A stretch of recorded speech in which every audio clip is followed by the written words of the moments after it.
नमस्कार। आकाशवाणी से प्रस्तुत है समाचार प्रभात।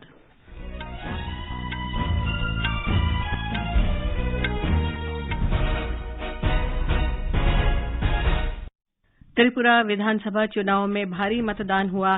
87% से अधिक वोट डाले गए। मेघालय और नागालैंड में चुनाव प्रचार तेज।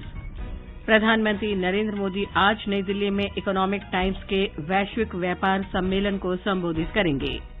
भारत और जापान के बीच संयुक्त सैन्य अभ्यास आज से जापान के कैंप इमाजू में शुरू। एशिया का सबसे बड़ा sea food show India international sea food show आज कोलकाता में संपन्न होगा। भारत और ऑस्ट्रेलिया के बीच बॉर्डर गावस्कर क्रिकेट चैंपियनशिप का दूसरा टेस्ट मैच आज से नई दिल्ली में खेला जाएगा।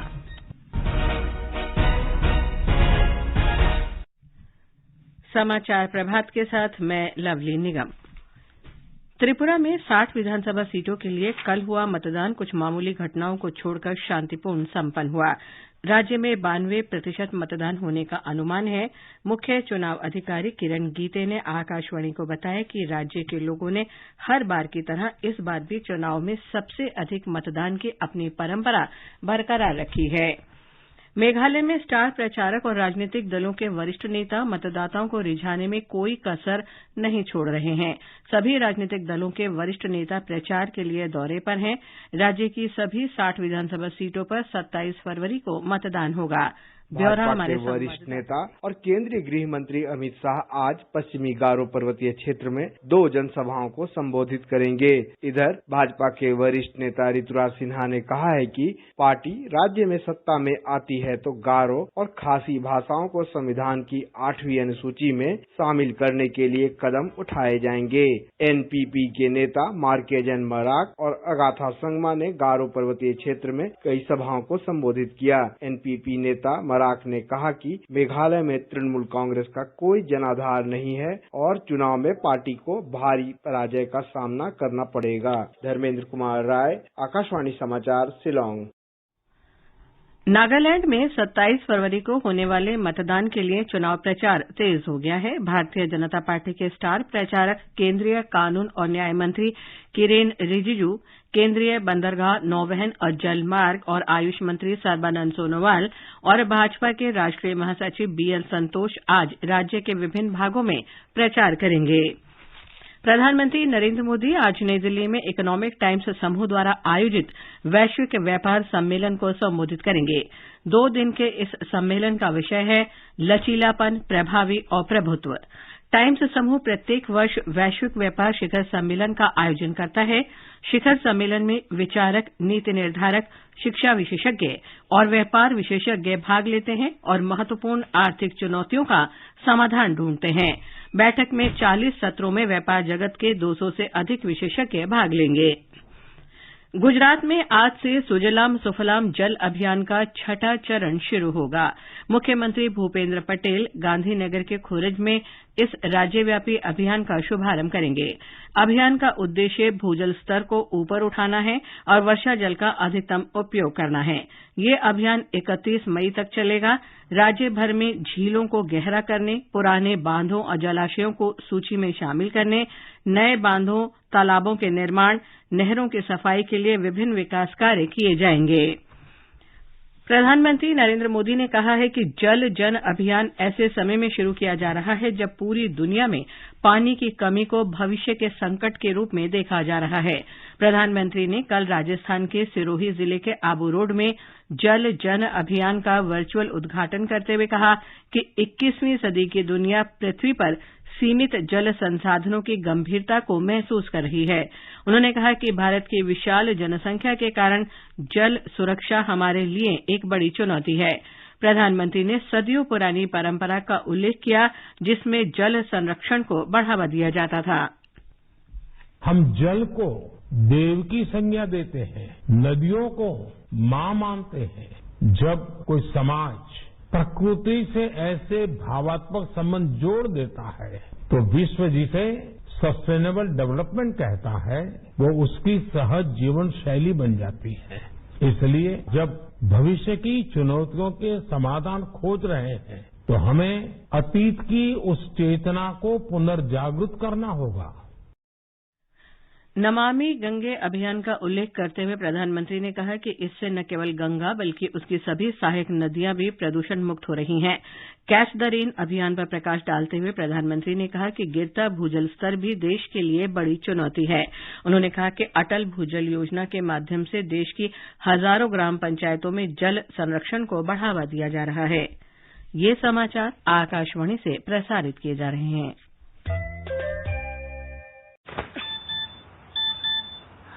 हो गया इंतजाम। किसका? गुड्डी की फीस का। दिखा 20,000 का लोन तुरंत। पता है कौन दे रहा है, ब्याज कितना है? लोन विनियमित संस्थानों से ही लें और कर्ज उतना जितनी जरूरत, वो भी जांच कर।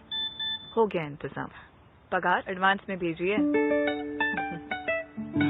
आरबीआई कहता है सही वित्तीय बर्ताव करे आपका बचाव।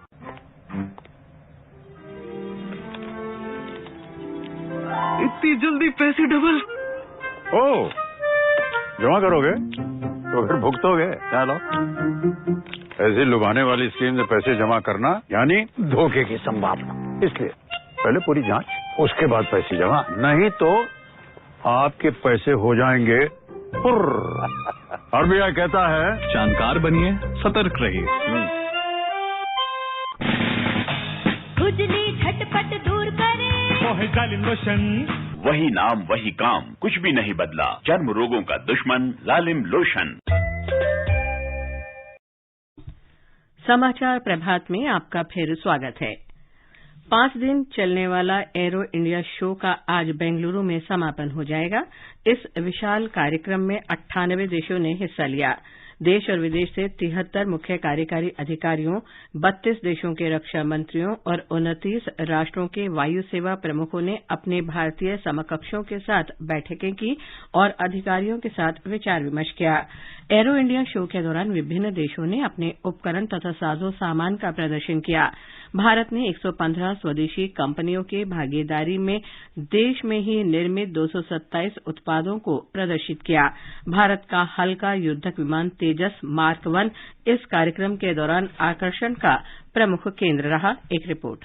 एरो इंडिया शो के दौरान रक्षा क्षेत्र में काम कर रहे कंपनी और स्टार्टअप्स को फायदा पहुंचा। बंधन कार्यक्रम में 267 पार्टनरशिप, 201 एमओयूज, 53 घोषणाएं और 9 नए उत्पन्न का अनावरण हुआ। इस सब का कुल मूल 80,000 करोड़ रुपया रहा। मंथन कार्यक्रम में युवा प्रतिभाओं द्वारा artificial intelligence, cyber security, virtual reality, भविष्य की टेक्नोलॉजी को दर्शाया गया। सभी गतिविधियों में भारत ने अपना मकसद साफ किया कि वह आत्मनिर्भरता की ओर बढ़ना चाहता है। सुधींद्र, आकाशवाणी समाचार, बेंगलुरु। एशिया का सबसे बड़ा समुद्री खाद्य उत्पाद कार्यक्रम India international sea food show आज कोलकाता में संपन्न होगा। 3 दिन तक चलने वाला ये कार्यक्रम समुद्री उत्पाद निर्यात विकास प्राधिकरण ने समुद्री उत्पाद निर्यातक संघ के सहयोग से आयोजित किया है। वाणिज्य और उद्योग राज्य मंत्री अनुप्रिया पटेल ने इस कार्यक्रम का उद्घाटन किया। इस अवसर पर उन्होंने कहा कि भारत ने वर्ष 2025 तक $14 अरब के समुद्री उत्पाद निर्यात का लक्ष्य निर्धारित किया है। श्रीमती अनुप्रिया पटेल ने कहा कि इस उद्देश्य की पूर्ति के लिए लगातार प्रयास किए जा रहे हैं। सरकार ने इस वर्ष के केंद्रीय बजट में प्रधानमंत्री मत्स्य किसान समृद्धि सह योजना नाम से एक योजना की घोषणा की है और इसके लिए 6,000 करोड़ रुपए की राशि निर्धारित की गई है। देश और विदेश के लगभग 5,000 से ज्यादा प्रतिनिधियों ने इस कार्यक्रम में हिस्सा लिया। भारत की G20 की अध्यक्षता के अंतर्गत वैश्विक व्यापार समूह B20 की बैठक आज से मणिपुर में शुरू हो रही है। B20 विश्व व्यापार के लिए G20 का आधिकारिक संवाद मंच है। पहले सत्र की तैयारियां पूरी हो गई हैं। बैठक के शुरुआती सत्र में मुख्यमंत्री नोंगथोम्बम बीरेन सिंह, केंद्रीय वाणिज्य और उद्योग राज्य मंत्री सोम प्रकाश और केंद्रीय विदेश और शिक्षा राज्य मंत्री राजकुमार रंजन सिंह शामिल होंगे। भारत तथा जापान के बीच चौथा संयुक्त सैन्य अभ्यास धर्म गार्जियन आज से जापान के शिगा प्रांत के कैंप इमाजू में शुरू होगा। यह अभ्यास 2 मार्च तक चलेगा। वर्तमान वैश्विक स्थिति के परिदृश्य में दोनों देशों के समक्ष चुनौतियों को ध्यान में रखते हुए जापान के साथ ये वार्षिक प्रशिक्षण कार्यक्रम महत्वपूर्ण है। इस अभ्यास में जंगल तथा अर्धशहरी या शहरी इलाकों के अभियानों पर प्लाटून स्तर के संयुक्त प्रशिक्षण दिए जाते हैं।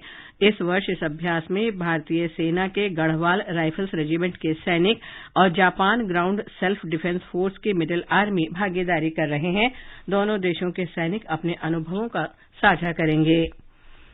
12वां विश्व हिंदी सम्मेलन आज सुबह फिजी के नादी में संपन्न हुआ। फिजी के उप प्रधानमंत्री बिमान प्रसाद, विदेश मंत्री डॉ सुब्रमण्यम जयशंकर, विदेश राज्य मंत्री वी मुरलीधरन और गृह राज्य मंत्री अजय मिश्र ने समापन समारोह को संबोधित किया। और अब खेल खबरों के साथ हैं निखिल कुमार।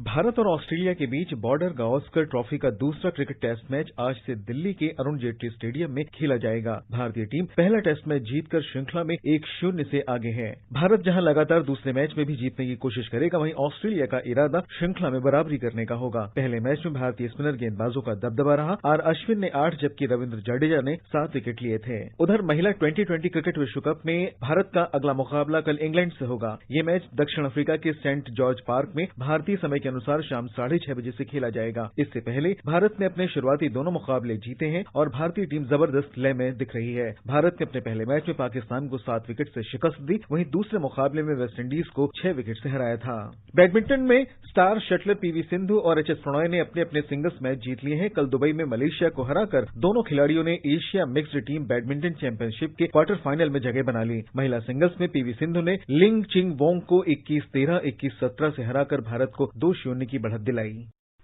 जम्मू कश्मीर के कटरा जिले में 3.6 रिक्टर स्केल की तीव्रता के भूकंप के झटके महसूस किए गए। राष्ट्रीय भूकंप विज्ञान केंद्र के अनुसार आज सुबह 5:01 पर रिक्टर स्केल पर भूकंप की तीव्रता 3.6 मापी गई। इस भूकंप की गहराई पृथ्वी के 10 किलोमीटर नीचे थी। ये समाचार हमारी वेबसाइट newsonair.gov.in/hindi पर भी उपलब्ध हैं। मैं डॉक्टर अर्चना प्रसाद आ रही हूँ कार्यक्रम अभ्यास में। विषय है समाजशास्त्र, शनिवार रात 9:30 बजे FM गोल्ड चैनल पर। और अब समाचार पत्रों की सुर्खियों के साथ हैं फरहत नाज। धन्यवाद लवलीन। प्रधानमंत्री नरेंद्र मोदी का आदि महोत्सव में ये कहना कि आखिरी पायदान के व्यक्ति को प्राथमिकता देने से खुलते हैं देश की प्रगति के रास्ते, अमर उजाला की पहली खबर है। पत्र आगे लिखता है, प्रधानमंत्री ने कहा, वंचितों को वरीयता के मंत्र से विकास के नए आयाम छू रहा है देश। दैनिक भास्कर की सुर्खी है, नई राष्ट्रीय शिक्षा नीति में आदिवासी युवाओं की भाषा की बाधा होगी समाप्त, अपनी भाषा में पढ़ सकेंगे। त्रिपुरा में विधानसभा चुनाव के लिए कल हुए मतदान के लिए लंबी कतारें, हिन्दुस्तान ने इसे सचित्र देते हुए लिखा है, पिछले बार की ही तरह इस बार भी मतदाताओं ने दिखाया उत्साह। सिर्फ 5 दिनों में हो जाएगा पासपोर्ट का वेरिफिकेशन, गृहमंत्री अमित शाह का ये आश्वासन नवभारत टाइम्स सहित सभी अखबारों में है। पत्र के अनुसार टैब के जरिए मिनटों में रिपोर्ट दे देंगे पुलिसकर्मी। अनचाही कॉल और मैसेज पर रोक लगाएं, दूरसंचार नियामक ट्राई का ये सख्त निर्देश दैनिक जागरण सहित सभी अखबारों में है। राष्ट्रीय सहारा की पहली खबर है, ट्राई ने टेलीकॉम ऑपरेटरों को 30 दिन में निर्देश लागू करने को कहा। हिन्दुस्तान की सुर्खी है, 10 अंक वाले नंबर से प्रचार कॉल पर पाबंदी। पत्र आगे लिखता है, 60 दिन के भीतर अवैध कॉलिंग बंद होगी। राजस्थान पत्रिका ने महाशिवरात्रि पर विशेष आलेख देते हुए लिखा है, धर्म की नगरी काशी में सबको लुभा रही गंगा किनारे देश की पहली आध्यात्मिक टेंट सिटी। पत्र के अनुसार टेंट सिटी में ही पर्यटकों के लिए मां गंगा की आरती देखने की व्यवस्था भी की गई है। दैनिक भास्कर ने बदला मौसम शीर्षक से लिखा है, हिमाचल, उत्तराखंड और कश्मीर के पहाड़ों में इस बार औसत बर्फबारी नहीं हुई। पत्र आगे लिखता है, फरवरी में मई जैसे हाल, ग्लेशियर भी सिकुड़ रहे हैं। और अंत में मुख्य समाचार एक बार फिर। त्रिपुरा विधानसभा चुनाव में भारी मतदान हुआ, 87% से अधिक वोट डाले गए। मेघालय और नागालैंड में चुनाव प्रचार तेज। प्रधानमंत्री नरेंद्र मोदी आज नई दिल्ली में इकोनॉमिक टाइम्स के वैश्विक व्यापार सम्मेलन को संबोधित करेंगे। भारत और जापान के बीच संयुक्त सैन्य अभ्यास आज से जापान में कैंप इमाजू में शुरू। एशिया का सबसे बड़ा sea food show, India international sea food show आज कोलकाता में संपन्न होगा। भारत और ऑस्ट्रेलिया के बीच बॉर्डर गावस्कर क्रिकेट चैंपियनशिप का दूसरा टेस्ट मैच आज से नई दिल्ली में खेला जाएगा। इसके साथ ही समाचार प्रभात का ये अंक समाप्त हुआ। नमस्कार।